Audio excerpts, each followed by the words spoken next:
All right, welcome back to the channel. If you're just joining me for the first time, welcome. I got the checkbook box out here. If you've watched my other videos, you know that I've got a 25 auto Bernardelli inside here, and it's FBI junior holster. I inherited this gun. This is exactly the way it came, so just adds a little bit of character for me. Just keep it in this box. There's a few loose rounds in there that came with the gun that I don't know if I trust. I don't know what the age or the history of them are. I've got the broken firing pin that I replaced, and there's a worn out spring that I also replaced. So anytime you're handling a firearm on or off the range, if you're doing anything besides shooting it, we're going to clear it. So if you've got one of these, the magazine release is right here. It's this button. It actually comes up. So usually what I do, I just take my thumb, press it under there, and you can feel it release. When you get the magazine out, you can really tell. All right, the gun is on safe. This little red dot right there, that is the fire indicator. You push it up, you see the S. It's safe. Right there is your magazine catch, and you got to get a finger in there. I've been pinched by that a couple of times, and you could easily break a fingernail. Not making any girly jokes or anything, but you could easily break a fingernail trying to pull that thing back, so it's got quite a bit of tension on it. We're going to open it. Nothing in the chamber. Gun's empty. So we are good to go. Talk about the tools we're going to need for this job. This is a fairly straightforward process. I'm going to break it down as simple as possible because you don't have to be a gun expert or top of the line gun shop or go spend a ton of money on a cleaning kit to get this thing clean. So what I usually do, I'll take an I have a box of shop rags, old t-shirts I use. I'll cut one up. Make sure you got a rag to kind of wipe it down, apply some oil to. Q-tips are real handy for this. You can get into some of the smaller crevices. And with this gun, actually, as small as it is, we can actually get into the barrel with that. Need a pair of scissors, my first grade scissors here. You cut the rag with. Toothbrush, don't use one from your bathroom. I have an old toothbrush for cleaning purposes. If you shoot in a dusty or sandy environment, you can just knock the dust and a little bit. You can see a little bit of residue on there. I don't usually use this just for cleaning. That's more for dirt or something like that. And you're going to need a very small screwdriver to remove the grips. I'm not going to get too much into the disassembly how-to for this gun. I've already got a video up on that. So if you want to check that out, I'll leave a link in the description below. Okay, so my rear slide assembly wasn't coming back far enough, so I had to use my screwdriver and persuade it a little bit. I don't know why it's getting stuck. It might be a little fouled up or something in there. And that'll release your slide. Slide spring, and that's about as far as I go on the frame. You're gonna want to make sure you got a screwdriver that fits in there well, and you don't have to apply a ton of pressure to get these things off, because for some guns, particularly older ones, grip screws can be a little hard to come by. With this one, you can check out Numeric Gun Parts Core. They should have them. They're usually pretty readily available with these little pocket pistols, but some guns they're not, and you might run into a time when they aren't. Take my slide and get my firing pin out. Set all this aside. Okay, so once you've got it broke down, you're going to need some sort of a solvent to clean this thing with. There is 100,000 bazillion opinions on what kind of gun oil or lube you should use on your firearms, and I guarantee you if you poll 100 people, you'll probably get 30 different answers as to what you can use. I would not recommend using anything out of the ordinary like parts cleaner. I also don't recommend using WD-40. It does say on the back, interestingly enough, that you can use it on firearms, but I just wouldn't recommend it. There's enough products, and cheap products at that, on the market. For this demonstration, I'm just going to use some light rim oil. If you get it in a can or some sort of oil in a can, you can spray it. It makes it a little bit easier to get into the nooks and crannies. We're going to take our rag and we're going to apply a generous amount of oil. Popular term in the gun community is CLP, cleaner, lubricant, and protectant. And if you read, most gun oil products will advertise that they clean, lubricate, and protect. The military has a very generic type, and that's what everybody calls it, CLP.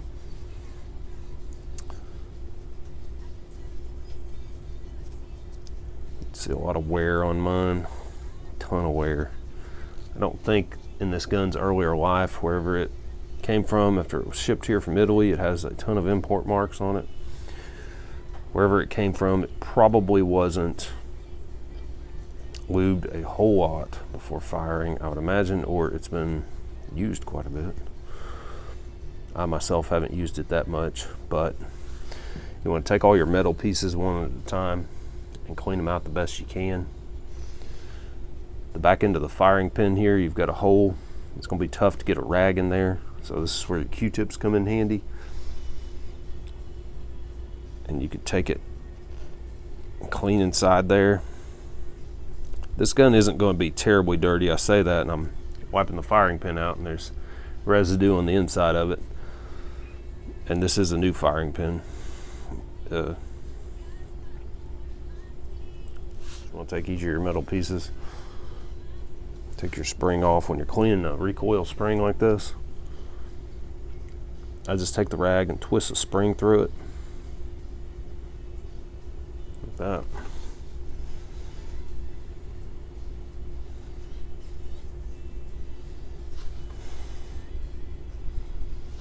Depending on the environment you shoot in, you live in a dusty, dry environment, maybe in the desert or something like that, or even on a dry day, or if there's a lot of pollen, you live in the eastern part of the United States, got a lot of pollen floating around in the springtime.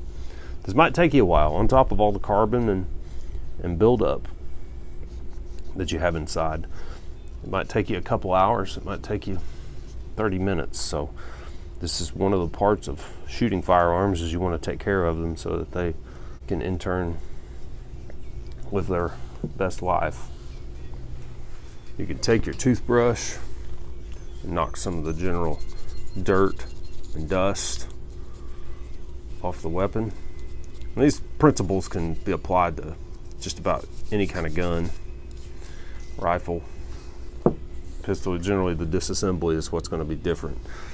And there's a few types out there where you're going to find different kinds of lubrication procedures, but for a pistol this is pretty standard stuff.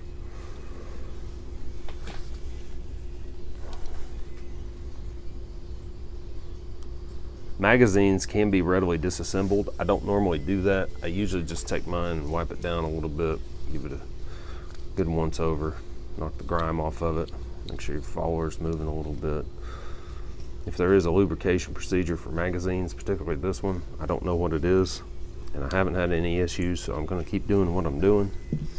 You don't have to lube the grips too much. Again, you can take your brush, knock the dirt off of it best you can. So the barrel, the part that the bullet travels down, that's also known as your bore. The inside of it's going to be your bore. So for this gun, because it's so small, a very practical way to do this is to put a little bit of lubrication in it, whatever your cleaning compound is that you're using. Take your Q-tips and rub the sides of the barrel. Look at there, I guess I missed some the last time I cleaned it.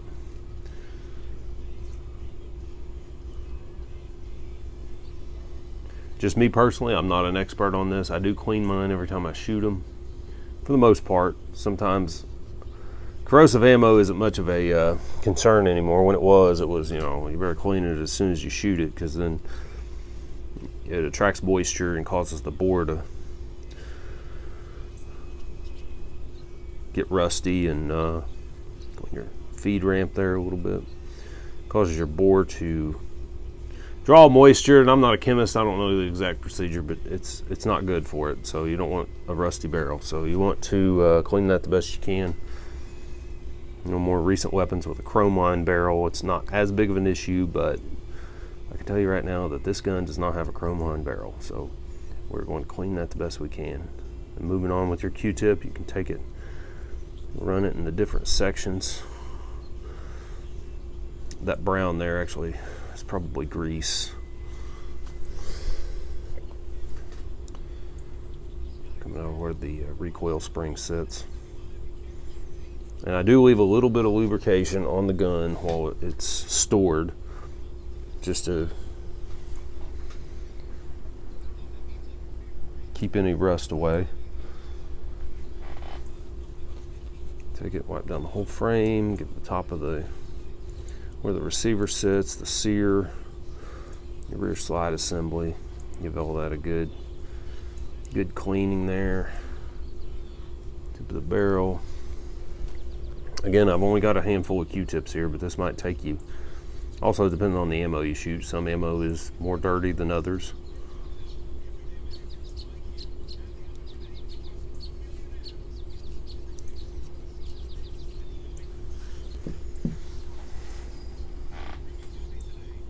It is important, anything that ammo touches, you want to get as much of the grease or the oil, whatever your solvent is, you want to get as much of that off of there as possible before shooting it the next time.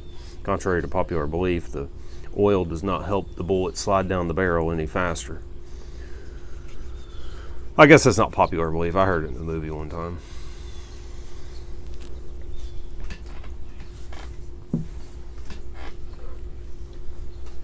Same for your tiny parts here.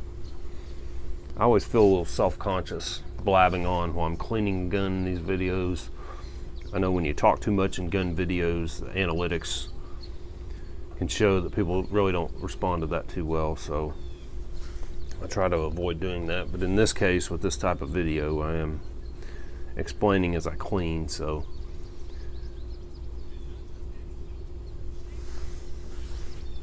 I will mention that if you're using a cotton anything, other than, even if you use maybe a fuzzy t-shirt, this one's not too bad, but if you use cotton swabs or something like that to clean, it'll leave little fuzzy strings on the gun. You just want to get those cleaned off the best you can. Another procedure for cleaning a barrel is if you buy a cleaning kit, it will have a rod that you can push patches down the bore. So, and again, if I'm cleaning a rifle or cleaning something like that that requires the barrel's too long to use a Q-tip, I'll just take my scissors and cut the patches out, put a little oil on them and run them down until they're clean. It might take 10, it might take 30. I really like these things, rim oil wipes. I've tried to find the Hops version, I can't find them. I've been told that Hops makes a version, but it's the same complaint. I mean, they make a wipe for anything, disinfecting or bed bugs or whatever. They make a wipe for everything. Well, here's one. This one has rim oil and you really can't feel it to the touch. I have another video about those. I really like those a lot too. Pre-COVID, they were pretty reasonable to buy. Now they're a little bit more expensive. So on the back of the slide, you've got where the firing pin sits. Perfect fit for a Q-tip, and you can run it right down to where the firing pin comes out through the chamber. Again, it might take you 2 Q-tips or it might take you 10. If you're not using a Q-tip to clean these grooves and recesses inside the slide, a handy little trick is to take your rag and take a tool, a punch, or if your screwdriver is small enough, the one from your grips, and you just run it down into those grooves, and you should be able to get, be careful you don't scratch too much. You should be able to get a good bit of the gunk out of there. Again, if you're using pretty high quality ammo, you shouldn't have too much of an issue, but again, if you lubricate the gun before you shoot it, it's going to naturally have some grease build up in there.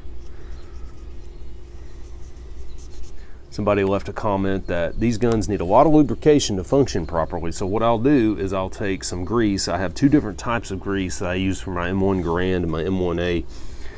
And this stuff's red. It's got a pretty high temperature rating. I got it at Academy Sports and Outdoors. No particular reason I picked this, but it does come in a syringe, which is pretty handy. I will take this. Again, you don't want to get it in the chamber or around the magazine or anything where the ammo is going to touch, and just spread it along there and a little bit just on the back end of the slide. You don't want to get it too close to the chamber. Back together, and that's the simple way to clean your 25, especially if you're not, it doesn't take a ton of investment with the grease and the lubricant. Surely you've got an old rag or t-shirt laying around you can use to clean it with. You should be able to invest less than $10 and actually get a pretty good cleaning out of it. So everything with guns is about money. I mean, most things are, right? We get it back together. I'm careful to do functions check with this because of the firing pin issue that I had before. I was advised that maybe it placed a little too much pressure on the firing pin to dry fire it. I don't know. There's a lot of opinions about dry firing too. And you get it back together and the gun is ready for one final wipe down. Put a little more oil on it. And your gun's ready for a wipe down. And I did not apply grease this time. I'm probably not going to shoot it anytime soon. Unless you all have a suggestion for a video that you want to see of me shooting this thing, then I will take it out to the range and try to oblige. But I don't have any plans to shoot it anytime soon, so I'm going to go ahead and wipe it down. The next time I take it out, then I'll add a little bit of grease to it to help with the function. Now, it goes without saying that you wipe a little good bit of grease on it before you shoot this thing. You do want to make sure that you take a dry rag and wipe the grips down. Just give it one wipe down before you shoot it, so you don't have too much grease on the gun. You don't want to drop it or something, or too much oil rather. A bit of oil, more oil in the magazine, and you are good to go. Thanks for watching, thanks for coming by, and I'll see you in the next one.